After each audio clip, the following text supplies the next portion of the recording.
इस प्रेस वार्ता में मैं आप सबका स्वागत करता हूं, अभिनंदन करता हूं। मेरे साथ हमारे डिप्टी सीएम राजेंद्र शुक्ला जी, माननीय मंत्री, हमारे वरिष्ठ नेता श्रीनाथ प्रहलाद पटेल जी, प्रभारी मंत्री रीवा, इस अवसर पर माननीय सांसद जनार्दन मिश्रा जी, हमारे जिलाध्यक्ष अजय सिंह जी,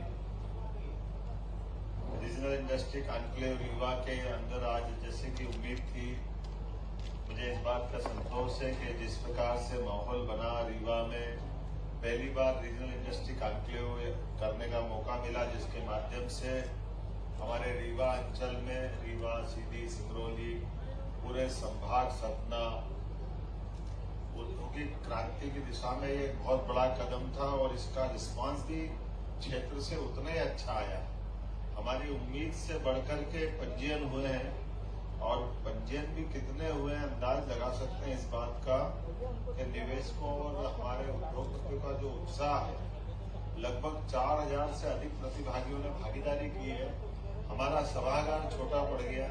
कई इंडस्ट्रीज ने जिनकी इंडस्ट्रियों का भूमि पूजन हुआ, उनके इंडस्ट्रियों के जिनके छोटी इंडस्ट्रियां थी, तो हमको अपने बिठाने की जगह कम पड़ रही है, लेकिन उसके बाद भी लोगों का उत्साह कम नहीं हुआ।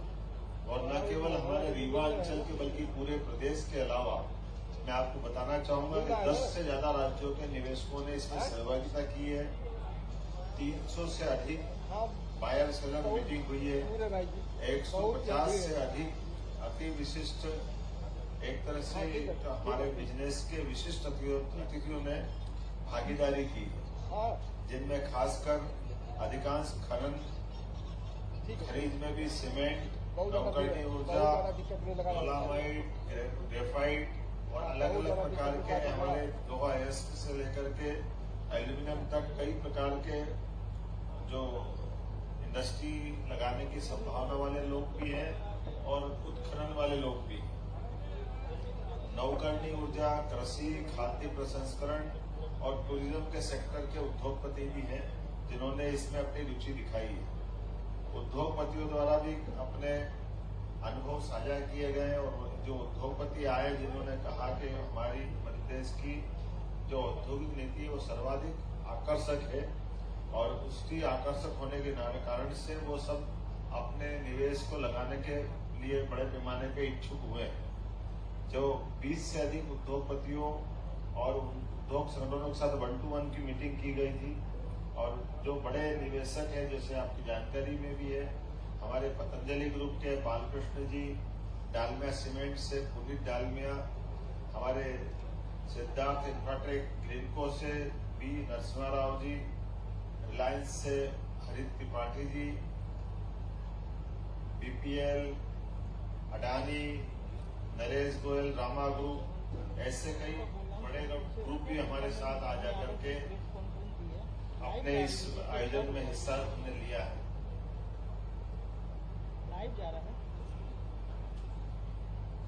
उद्योगपतियों में भी खास करके जिन्होंने अपनी घोषणा की है, पतंजलि ग्रुप के एमडी बालकृष्ण जी ने प्रदेश में और रीवा में खासकर अपने निवेश की इच्छा जताई है। 1000 करोड़ से ऊपर के निवेश के उन्हें फूड इंडस्ट्री की यहाँ अपनी घोषणा की है। साथ ही साथ उन्होंने कहा कि ये फूड इंडस्ट्री न केवल हमारे लिए इंडस्ट्री का रूप में काम करेगी, बल्कि बड़े पैमाने पे कृषि के कृषकों के लिए, जो हमारी फसल के चक्रीय क्रम में लोग अपनी फसल से ज्यादा आय निकाले, इस दिशा में काम करेंगे। और साथ ही साथ उन्होंने जो 2 दिन पहले उज्जैन के लिए समस्त में साधु संतों को निर्माण की हमने जो भूमि देने की बात कही है, उस भूमि में भी उन्होंने कहा मैं वेलनेस सेंटर वहां डाल करके भी अपना आयुर्वेद का उसका एक बड़ा सेंटर बनाएंगे।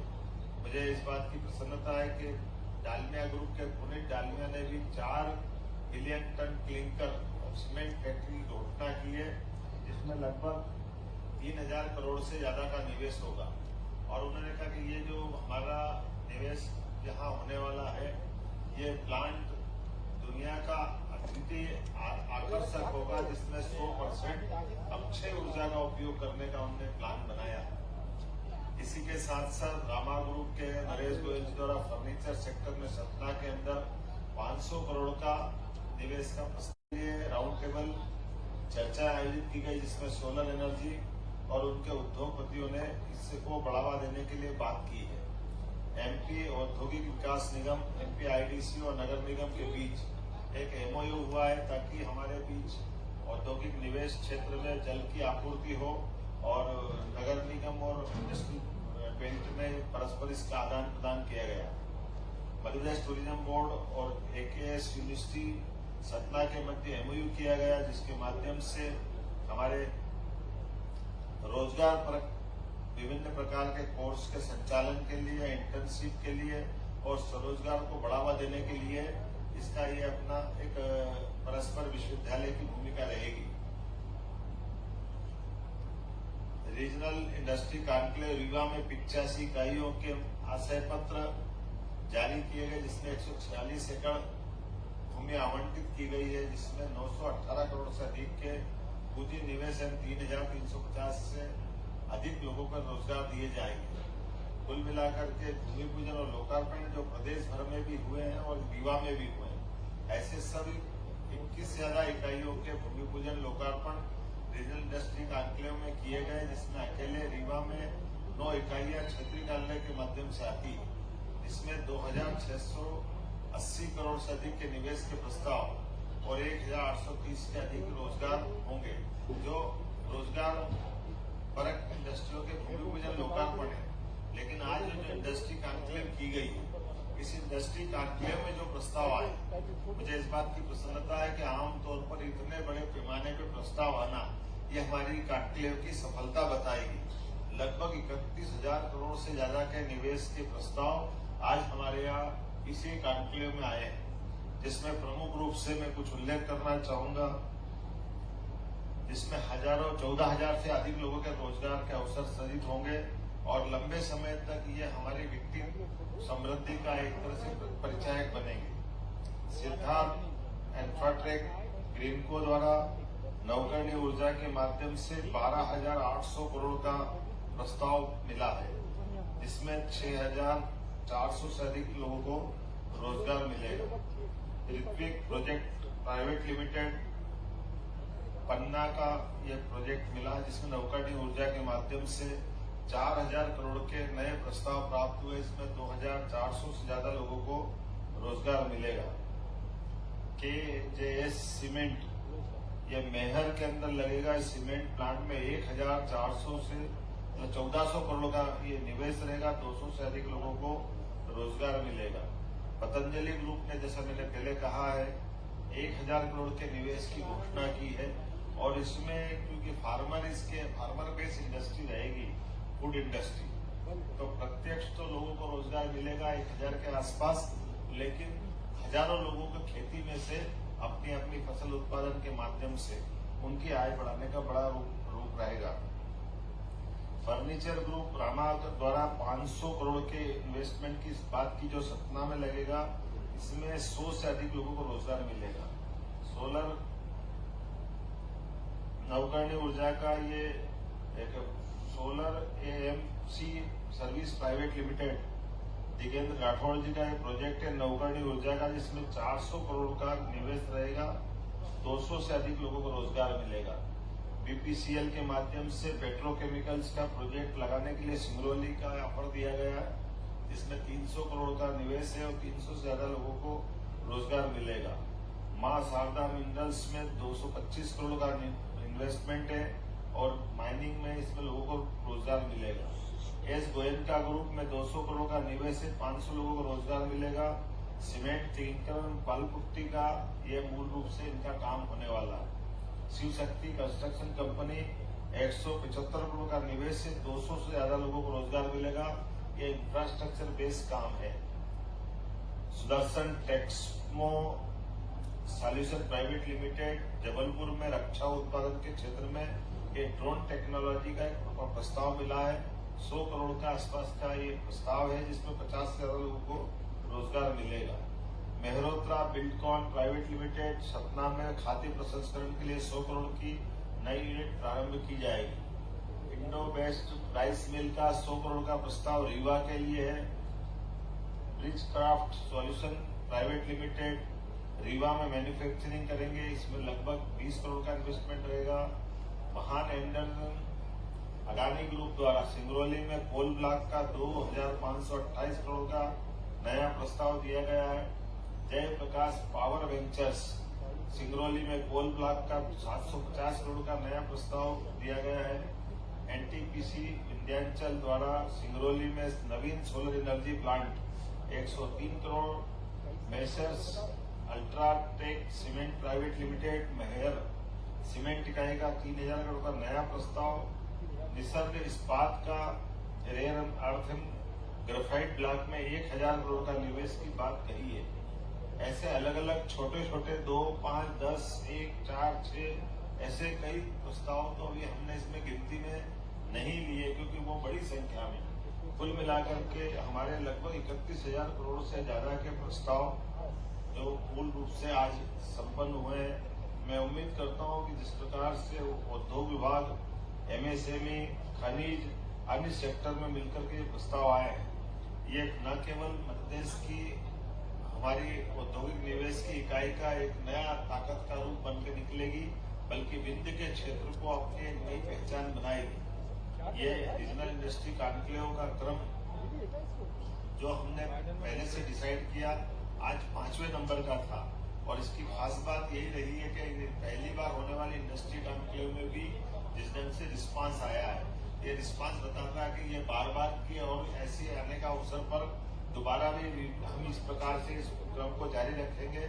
लेकिन हमने कहा कि हर संभागीय केंद्र पर ये जब क्रम जारी रहता तो प्रदेश के अंदर भी बाकी संभागों में भी इसी प्रकार से औद्योगिक निवेश की गतिविधियों का समान रूप से संचालन किया जाता है। इसलिए आज ही यहाँ से जब हमने ये कार्यक्रम किया है, तब पीथमपुर, इंदौर, उज्जैन, धार, जबलपुर, अन्य राज्य के हिस्सों में भी समान रूप से भूमि पूजन लोकार्पण के वहाँ के जनप्रतिनिधियों के साथ वर्चुअल रूप से जुड़ करके, यहाँ तक कि बीते महीने जब सागर में हमने इन्वेस्टर मीट की गई, तो सागर के भी जो तत्कालीन समय में की गई एमओयू के आधार पर या निवेश प्रस्ताव लिए थे, उस आधार पर उनके कामों की गति लेते हुए एक व्यक्ति ने तो कहा कि 7 दिन पहले ही वो आया था और 7 दिन में उसको सारे क्लियरेंस हुए और उन्होंने अपने निवेश के प्रस्ताव दिए और आज उन्होंने अपना भूमि पूजन भी कर लिया।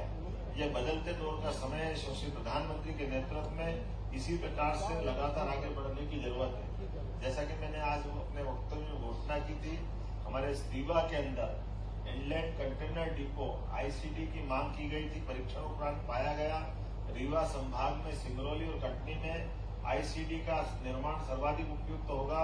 हमने निर्णय किया कि रीवा संभाग में उद्योगों को बढ़ावा देने और यहाँ से एक्सपोर्ट सुविधा को बहाल करने के लिए एक की जगह 2 जगह इनलैंड कंटेनर डिपो का निर्माण किया जाए।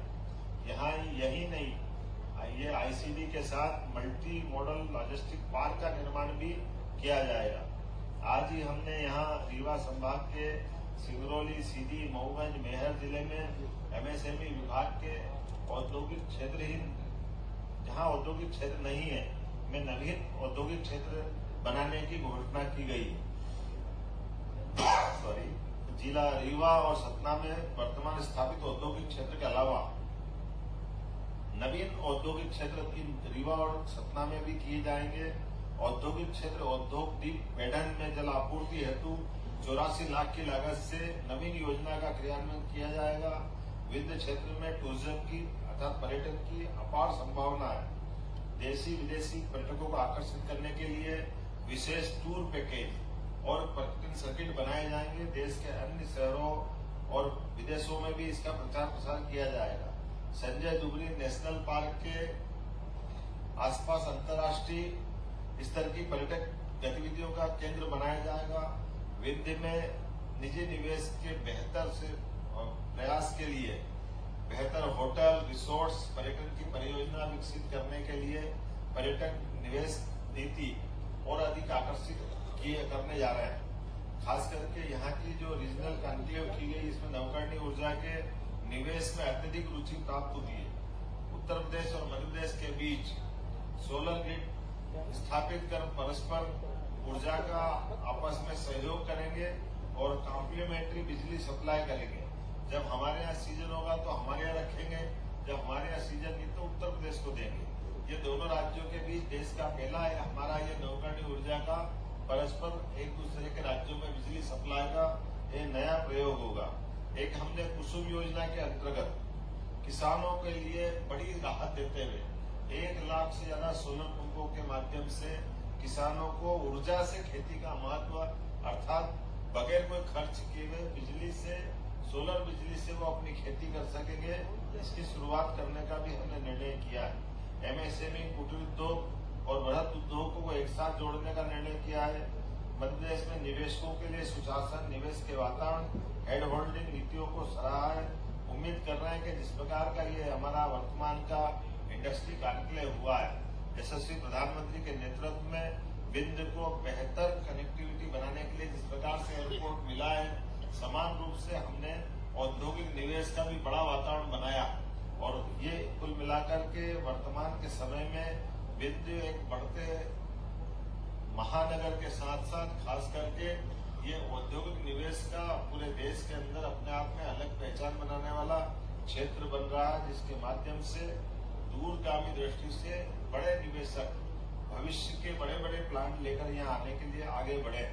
मैं उम्मीद कर रहा हूँ कि जिस प्रकार से मध्य प्रदेश में पूरे देश के उद्योगपतियों को आकर्षित किया है, विंध्य में भी उनकी इच्छा दिखाना, निवेश के प्रस्ताव देना, ये हमारी अपनी उस भावना को पुष्ट करने के लिए है, जिसके लिए मध्य प्रदेश में वर्तमान में वातावरण बना हुआ है। एक बार फिर मैं आपकी इस प्रेस कॉन्फ्रेंस के माध्यम से सभी उद्योगपतियों को, सभी निवेशकों को धन्यवाद ज्ञापित करता हूं जिन्होंने इस सम्मेलन में भाग लिया। राज्य सरकार उद्योगपतियों और निवेशकों के साथ मध्य प्रदेश की जनता, खास करके हमारे युवा मित्रों के लिए जो हमारे आईटी के सेक्टर में भी आना चाहते हैं, हमने हर सेक्टर में युवाओं को महत्व देने के लिए, गरीबों को काम दिलाने के लिए, बौद्धिक क्षमता का अपने मध्य प्रदेश में उपयोग करने के लिए इंडस्ट्री कॉन्क्लेव की श्रृंखला प्रारंभ की है।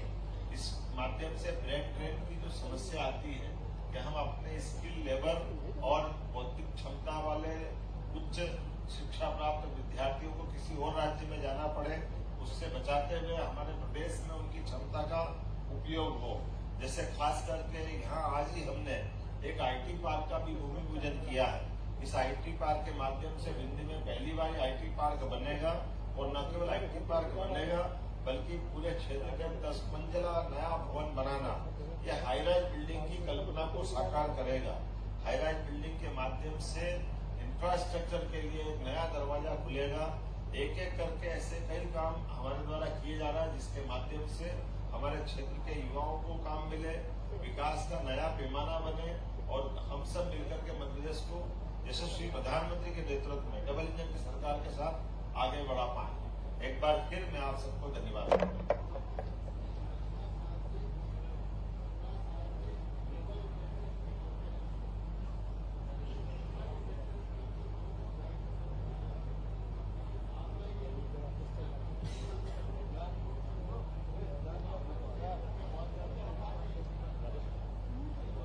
हमने तो 31,000 करोड़ के निवेश नहीं लिए एक ही दिन में आज, और ये मान के चलो कि लगातार 5वीं मीटिंग में जैसा कि मैंने बताया था कि 2,50,000 करोड़ के प्रस्ताव तो अभी तक आ चुके थे।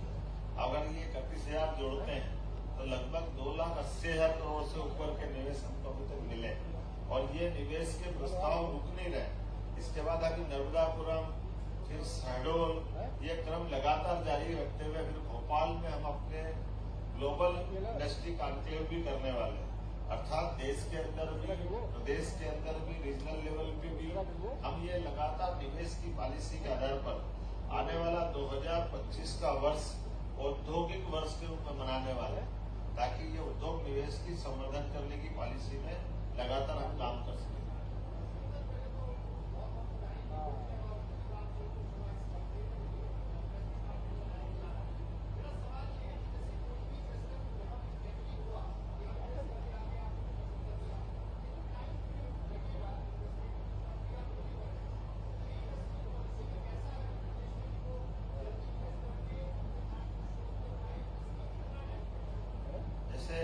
एक 2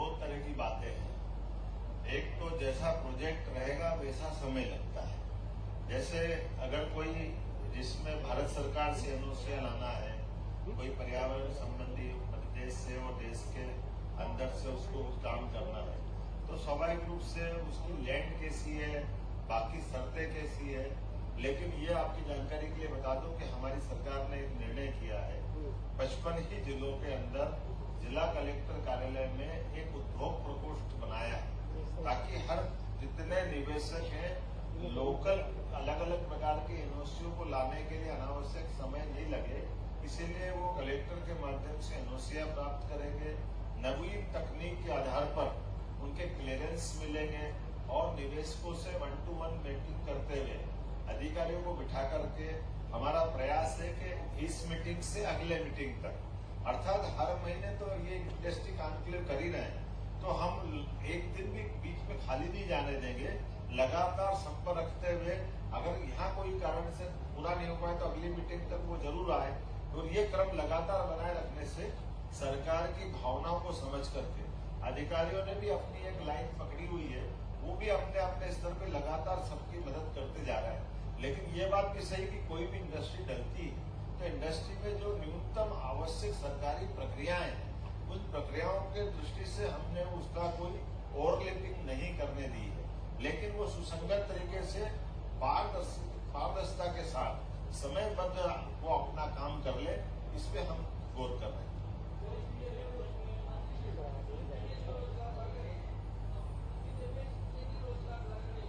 एक तो लाइट बहुत आ रही है, मेरे को आपका थोड़ा चेहरा करना चाहिए। चलिए कोई बात नहीं, मेरा निवेदन है, आज अपन ने काफी बात कर ली। बहुत बहुत धन्यवाद।